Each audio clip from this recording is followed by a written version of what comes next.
All right, picking up where we left off, I do have a roller.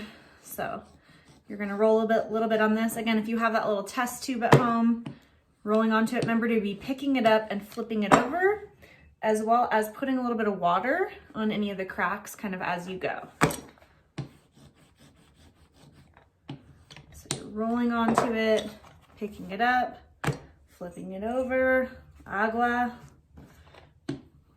Right, think about rolling from the center, kind of rolling out, picking it up, flipping it over. Thickness, again, is always the thickness of your pinky finger, and we're trying to go no thicker than that. And again, the reason why we're picking it up and flipping it over is twofold. One, it helps us keep an eye on the thickness. Two, it helps us to make sure that our clay isn't sticking to the fabric swatch, because if it's stuck to that, we're never gonna be able to get it off, which that one is close. Okay, so the thickness of this, again, it is getting a little thin. It's definitely thinner than my pinky, which is good. So a couple ways you can do this. One, which I would recommend, is kind of put your cup on there and maybe trace around the outside of it so that you can see how much you have to work with. You can even take the top of it upside down so that you know that it's even bigger than the top, which would be another way. You should have your paper clip tool. Again, I have a needle tool.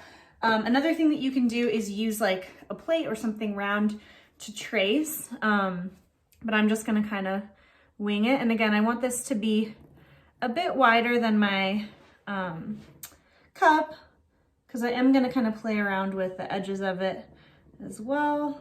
Okay, and that's, again, just a real rough guess. This is a little bit of extra clay. Just put that off to the side, okay? And then, okay. Now we know for sure that this will fit. There's even a little bit of extra because we measured it from the top, right? And then just go ahead and pick it up, flip it over, just again, make sure it didn't get stuck. A couple other kind of fun things that you can do with this. One thing would be you can kind of pinch up the edges if you wanted to give a little bit of what we call like a lip, right? So like, say you're drinking tea or whatever, you don't want the tea to spill out. So you could play around with that. You could play around with cutting some type of a design into the perimeter of the saucer so that it was something other than round. You could even take some clay, like some coils, and create a little bit of a lip as well around the exterior, again, of where that's supposed to kind of sit. So kind of have some fun with that. But the main thing to remember, you want to get this cut and then you want to set it off to the side. So let's think about, I played around with a bunch of different, whatever, we'll just have a couple things. So let's say on this side, I'm going to kind of just like lightly pinch up, kind of do a fun little lip or something here. And then let's play around with, on this side, we're going to give it a little design, and then maybe we'll also do a bit of a coil design. Sorry, my cat is looking for attention. You know, so maybe I want to do a little bit of a design here. Again, if I wanted to attach that, I'm gonna score both things. I'm gonna take some slip onto both. Just gonna test this. Yeah. Press it on to there.